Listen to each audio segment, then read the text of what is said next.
ಹೆಣ್ಣು ಹೇಗಿರಬೇಕು? ಹೆಣ್ಣು ಹೇಗಿರಬೇಕು?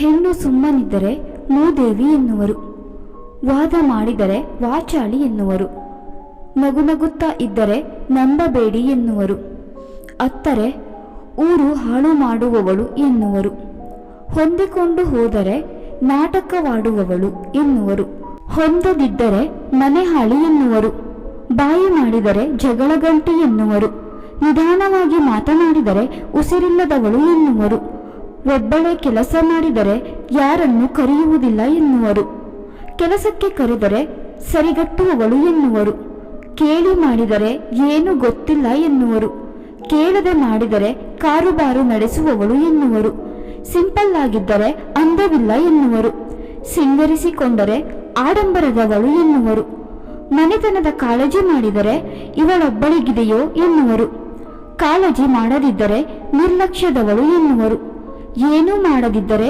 ಸಂಸ್ಕೃತಿ ಇಲ್ಲದವಳು ಎನ್ನುವರು. ಹೆಣ್ಣನ್ನು ಹೇಗಿದ್ದರೆ ಹೊಗಳುವರು, ಹೇಗಿದ್ದರೆ ಇಷ್ಟಪಡುವರು. ಹೆಣ್ಣು ಸಂಸಾರದ ಭಾರ, ಕಷ್ಟಗಳು, ಕಣ್ಣೀರು, ನೋವು, ನಲಿವುಗಳ ಮಧ್ಯೆ ನಿಮ್ಮ ಕಷ್ಟ ನೋವುಗಳನ್ನು ಅವರಿಗೆ ಹೊರಿಸಬೇಡಿ. ಹೊರಲು ಆಗುವುದಿಲ್ಲ. ಅವರಿಗೆ ಅವರದ್ದೇ ಆದ ಹೊಣೆ ತುಂಬ ಇವೆ. ಅದನ್ನೆಲ್ಲ ಅನುಭವಿಸಿ ಹೊತ್ತು ತನ್ನ ಸಣ್ಣ ಸಣ್ಣ ಸಂತೋಷ ಆಸೆಗಳನ್ನು ಎಲ್ಲವನ್ನು ದೂರ ಮಾಡಿಕೊಂಡ ತ್ಯಾಗಮಯಿ ಹೆಣ್ಣು. ತಂದೆ ತಾಯಿಯರ ಮಾತಿಗೆ ಕಟ್ಟುಬಿದ್ದು ಮದುವೆ ಅನ್ನೋ 3 ಗಂಟೆಗೆ ಜೀವನ ಪರ್ಯಂತ ಗುರ್ತು ಪರಿಚಯ ಇಲ್ಲದವರ ಜೊತೆ ಬದುಕನ್ನ ಹಂಚಿಕೊಂಡು, ದೇಹವನ್ನು ಹಂಚಿಕೊಂಡು, ಮಕ್ಕಳಿಗೆ ತಾಯಿಯಾಗಿ, ಕೊನೆಯ ಗಳಿಗೆಯಲ್ಲಿ ಗಂಡನಿಗೆ ಮತ್ತೆ ತಾಯಿಯಾಗಿ ತನ್ನ ಬದುಕನ್ನ ಮುಗಿಸಿಕೊಳ್ಳುತ್ತಾಳೆ. ಹೆಣ್ಣು ನಿಜಕ್ಕೂ ದೇವರು ಕೊಟ್ಟವರ. ಪ್ರತಿಯೊಂದು ಹೆಣ್ಣನ್ನು ಅರ್ಥ ಮಾಡಿಕೊಳ್ಳಬೇಕು.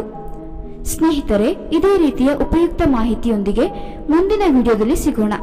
ಸ್ನೇಹಿತರೆ, ಈ ಮಾಹಿತಿ ಇಷ್ಟವಾಗಿದ್ದಲ್ಲಿ ದಯವಿಟ್ಟು ಈ ವಿಡಿಯೋಗೆ ಒಂದು ಲೈಕ್ ಮಾಡಿ, ಶೇರ್ ಮಾಡಿ.